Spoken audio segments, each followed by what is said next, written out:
Recent டேஸ்ல வந்ததுலே எனக்கு ரொம்ப பிடிச்ச ஒரு அழகான சாங் தான் அது இந்த சீலே சீலே சொல்லுவேன். அந்த சீலே சீலே அப்படின்னா என்னன்னு யோசிச்சிருக்கீங்களா?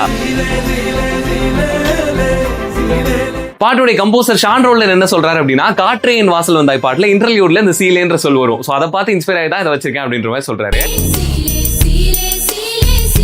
படத்துடைய டைரக்டர் ரத்னகுமார் என்ன சொல்றாரு அப்படின்னா, மனசுக்குள்ளேருந்து பேசக்கூடிய அந்த குரலை தான் நான் சீலைவா பாக்குறேன் அப்படின்றாரு. ஆக்சுவலி இந்த படத்துல ஒரு சீன் வருங்க. பஸ்ல போகும்போது விஜய் சத்யாட்ட கேட்பாங்க, நீ ஏன் என்ன இவ்வளவு லவ் பண்ற அப்படின்ற மாதிரி கேட்பாங்க.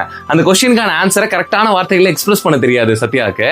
அண்ட் அதுக்கப்புறமா அவனுக்கு ஒரு பிரச்சனை அப்படின்னு வரும்போது அவனுக்கு அவ்வளவு எஃபர்ட்ஸ் போட்டு கால்ஸ் அண்ட் மெசேஜஸ் பண்ணி பஸ் ஸ்டாண்ட் வரைக்கும் வந்து வழி அனுப்பி வைப்பாங்க.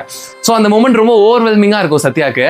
ஸோ அந்த காதலை உணர்ந்து அந்த ஆக்சுவல் காரணத்தை அவகிட்ட சொல்லணும் அப்படின்றதுக்காக மனசு ஏங்கும். ஸோ அந்த இடத்துல அவன் என்ன ஃபீல் பண்றான்றதை இந்த பாடல்கள்ல ரொம்ப அழகா சொல்லியிருப்பாங்க உமாதேவி அவர்கள். உன்மேல் வந்த காதலின் உண்மை அர்த்தம் சொல்லவே நெஞ்சம் புலம்புதே, என்னுள் பேசும் வார்த்தைகள் உன்னை வந்து சேர்ந்ததா கண்கள் கலங்குதே அப்படின்னு எழுதியிருப்பாங்க. அண்ட் இந்த பாடல் முழுக்க முழுக்க அவங்களுடைய அந்த காதலை ரொம்ப பொயட்டிக்கான வரிகள்ல வர்ணிச்சிருப்பாங்க.